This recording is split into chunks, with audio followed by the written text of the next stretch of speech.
Seharusnya dalam Islam, jihad di dalam Islam itu wanita harus dilindungi, anak-anak dilindungi, orang-orang tua dilindungi, dan bahkan rumah ibadah juga harus dilindungi. Kenapa juga kemudian ini menjadi sebuah sasaran daripada kelompok-kelompok ini. Dan inilah juga sebagaimana bukti ini menjadi sesatnya ya kelompok ini yang memang harus kita waspadai.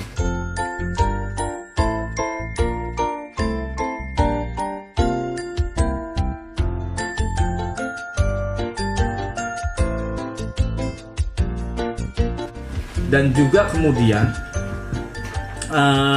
ada beberapa poin yang ingin saya sampaikan pada malam hari ini adalah hendaknya ya kita semua ya kita harus wajib jadi orang baik, kita harus jadi orang yang soleh ya, taat kepada agama. Tapi Anda ya, pesan saya adalah Anda jangan pernah salah cari guru, cari ustadz, cari seorang mentor. Karena ini akan menentukan dunia akhirat kita. Ketika kita salah dalam mencari guru, ustadz, dan lain sebagainya, ini akan menentukan kita, ya, dunia akhirat kita, kebahagiaan kita di dunia dan di akhirat. Karena ternyata apa yang mereka usahakan ini, ya, mereka ini ikhlas-ikhlas, ya, tapi kemudian akal mereka dibawa daripada pemahaman mereka gitu. Pemahaman daripada Islam yang benar dan baik, ya. Kenapa bisa demikian? Karena Allah ini sebenarnya banyak menyindir aktivitas mereka. Pertama, ada di surat Al-Kahfi 103 104 ya, dikatakan qul hal nunabbiukum bil asarina a'mala alladzina dhalla sa'yuhum fil hayatid dunya wa hum yasabuna annahum yusinu sunnah. Ya, katakan ya Muhammad, maukah aku tunjukkan orang-orang yang paling rugi amalannya, yaitu orang yang telah sia-sia amalannya di kehidupan dunia. Tapi wahum yasabuna annahum yusinu sunnah. Tapi mereka meyakini mereka telah berbuat sebaik-baiknya. Jadi mereka ini ada dua stressingnya di sini adalah ayat ini. Mereka pertama ujub dengan amalannya, yakin bahwa dia ini berbuat amal. Ya, padahal nggak diterima, ya sia-sia amalannya di kehidupan dunia. Jadi mereka ujub, sombong dengan amalannya. Yang kedua, dia tertipu. Makanya ayat ini dalam tafsir Ibnu Katsir selalu disandingkan dengan ayat yang lain, yaitu amilatun nasibah taslan naran hamiyah. Ya, mereka berletih-letih, capek kerja, ya aktivitas, ya melelahkan, berdarah-darah sampai dia mati. Ya, mereka kecapean di dunia, tapi wala taslan naran hamiyah, mereka masuk neraka. Coba betapa ruginya. Udah sia-sia amalan di kehidupan dunia, ya kan? Nggak diterima amalannya, tapi dia juga udah sengsara di dunia, sengsara juga di akhirat. Nah, ini ayat ini ketika ditanya oleh seorang sahabat, ya anak sahabat ini tanya, ahum harurah, apakah mereka ini orang-orang harurah, maksudnya orang khawarij gitu.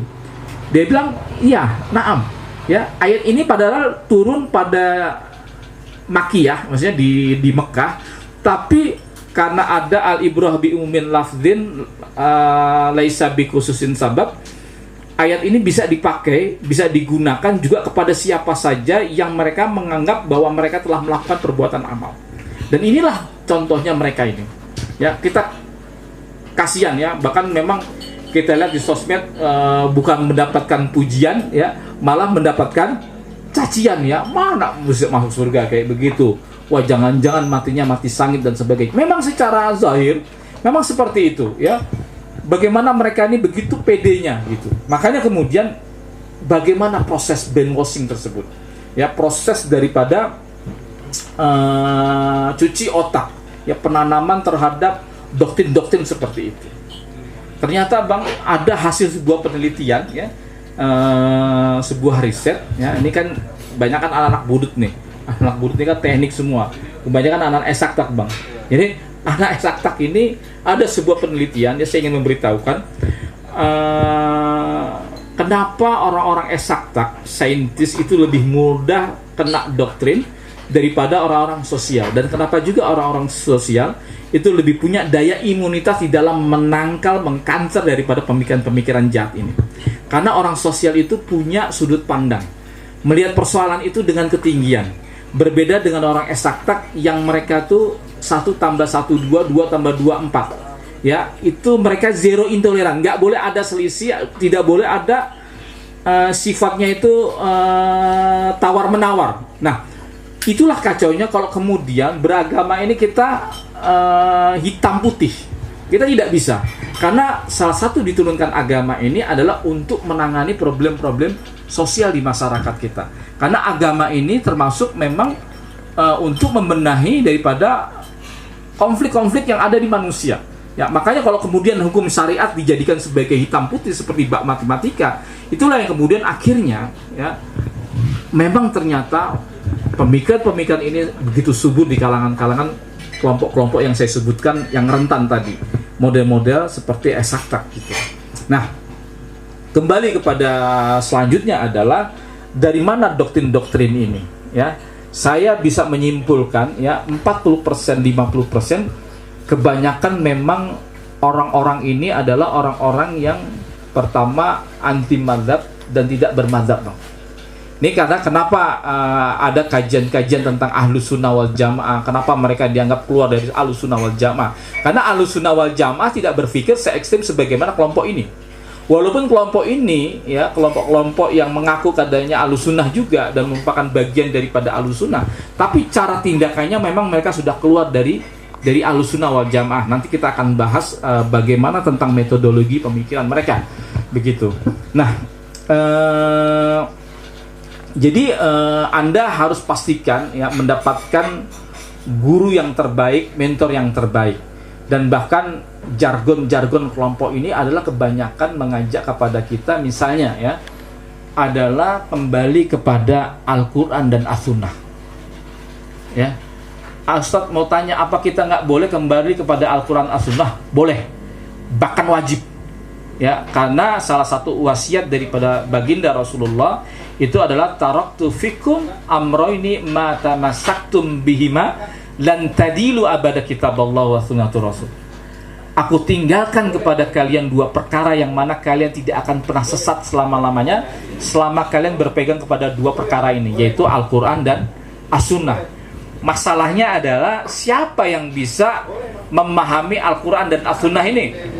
Apakah kita semua ya kan, orang yang belum pernah tahu bahasa Arab, belum pernah mondok lama, belum pernah belajar usul fikih, belajar tentang ilmu-ilmu alat lainnya, kemudian kita membaca teks ya keagamaan tersebut langsung bilang ini halal, ini haram, ini boleh, ini tidak boleh, dalam masalah-masalah yang banyak dibangun ijtihad.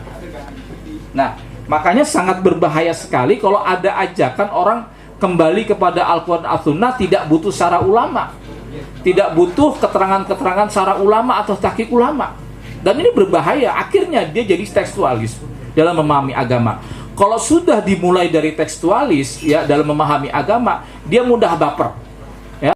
Dia mudah kalau diselisihi orang lain, dia akan menaikkan bendera loyalitas dan anti loyalitas. Ya. Pokoknya kalau diselisih nggak bisa, harus begini. Musik pokoknya haram, rokok pokoknya haram.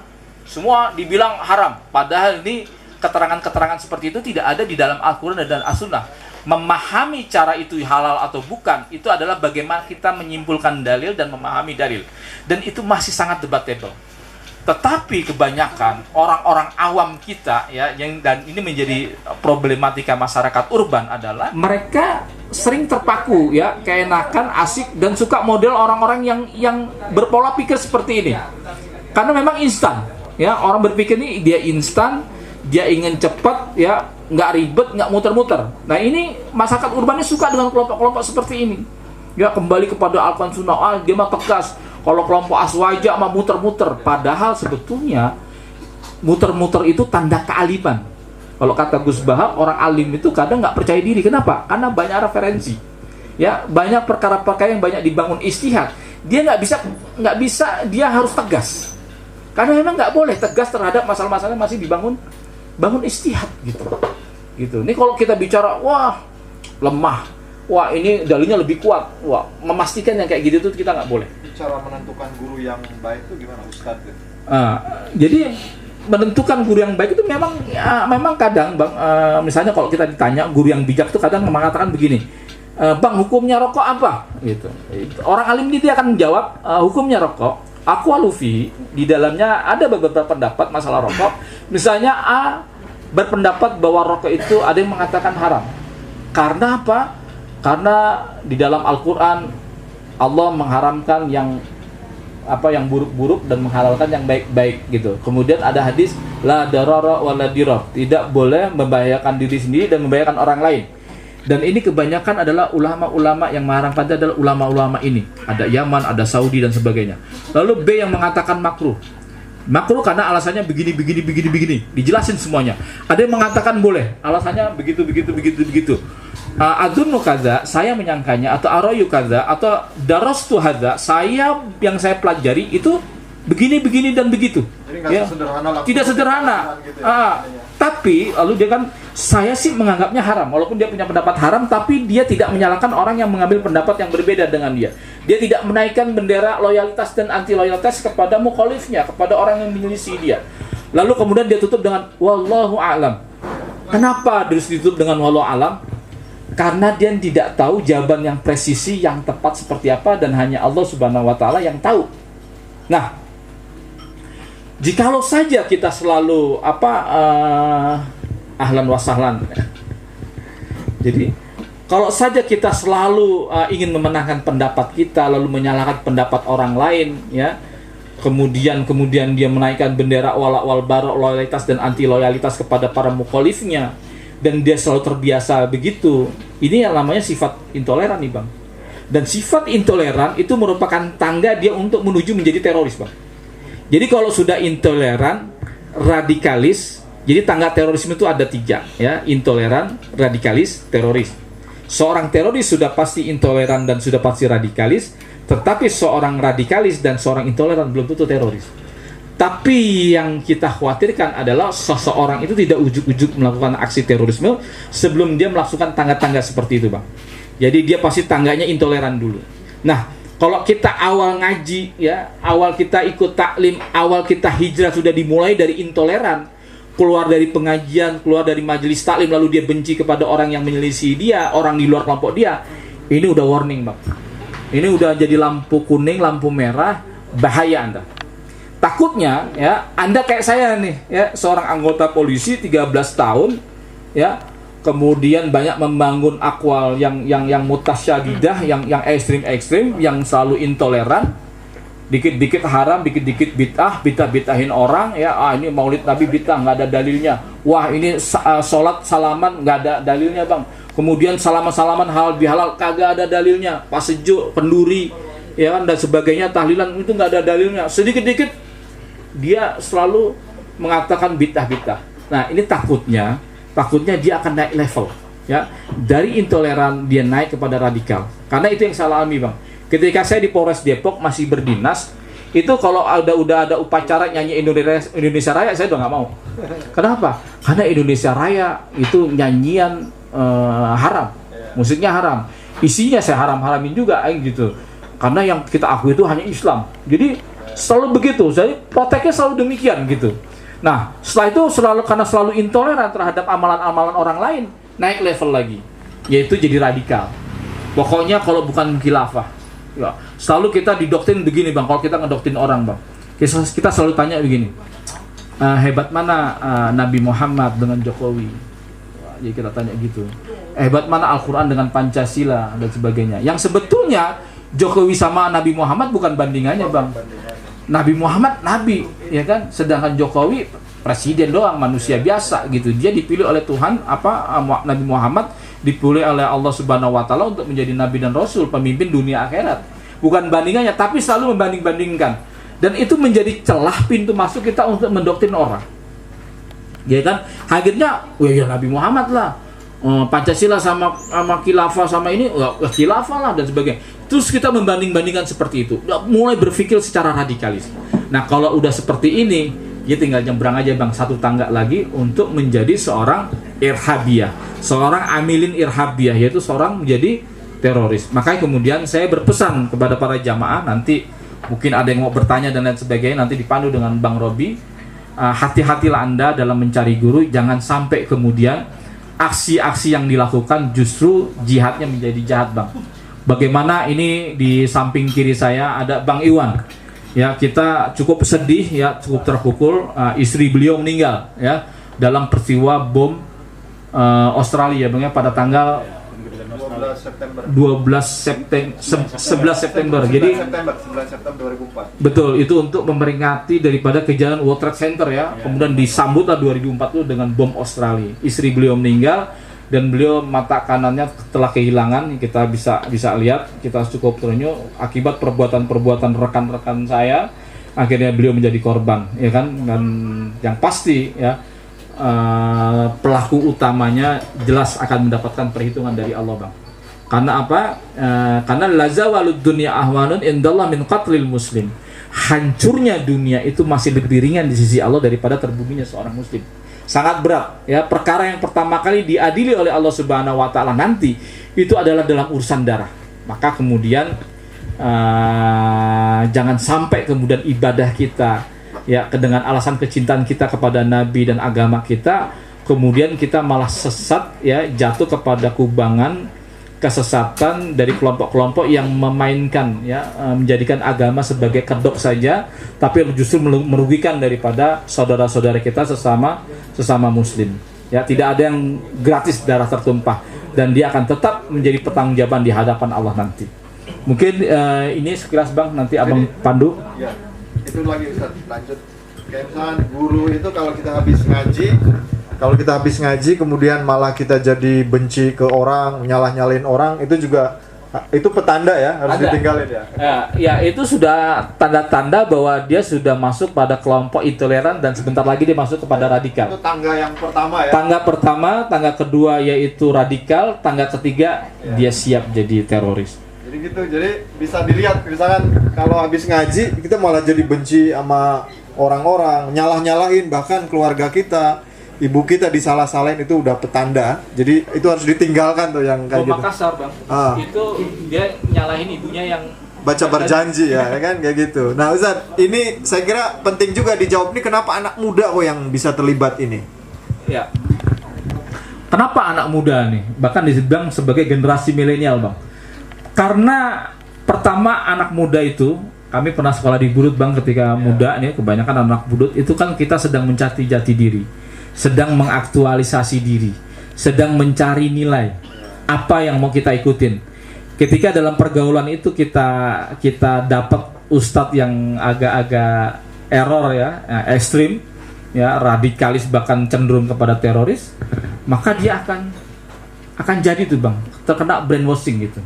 Karena memang anak-anak muda ketika dia mendapatkan nilai-nilai tersebut, dia memang akan suka gitu. Karena memang dia sedang mencari bentuk apa gitu. Nah, ketika dia mendapatkan guru dan lain sebagainya, malah ini salah cari pengajian ya, salah cari guru, akhirnya dia jadi berbuat ekstrim, jadi berbuat hal yang seperti ini. Maka hati-hati ya, anak muda memang masih suci, masih bersih ya, artinya mereka baru mencari bentuk ya. Kalau mereka mendapatkan guru yang baik, jadilah dia orang baik. Kalau dia salah mencari guru ya, dia jadi jahat nanti begitu. Makanya pastikan ya, masa muda ini kita harus jadi orang soleh, jadi orang baik, harus jadi orang yang hijrah ya. Jangan lagi bermaksiat, jangan lagi kita bersikap hedonis, tapi Anda harus pastikan untuk menjadi orang baik itu juga tidak mudah.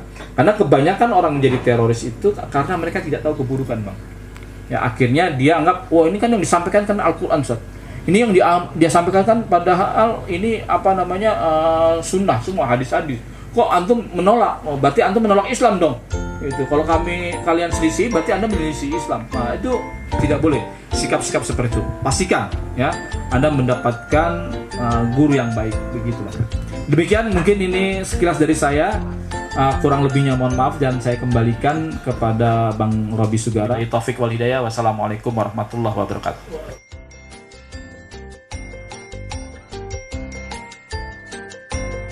Bang Iwan ya, bisa cerita kenapa bisa jadi korban di peristiwa 9 September 2004. Nah gitu, itu ya udah lama nggak periksa gitu kan. Firasat-firasat itu tuh udah ada gitu kan. Tapi ya udah nggak enak. Tepatnya di Plaza 89 terjadi suara ledakan yang sangat dahsyat, yaitu bom ya, buar gitu kan. Saya juga di situ luka parah juga, yaitu mata kanan saya keluar hancur. Ketika itu saya pikir itu lagi Bang ya? iya, Iya benar. Ketika itu saya pikir itu darah kental yang keluar, nggak tahu itu yang gantung-gantung ngawil-ngawil itu mata ya, itu rasanya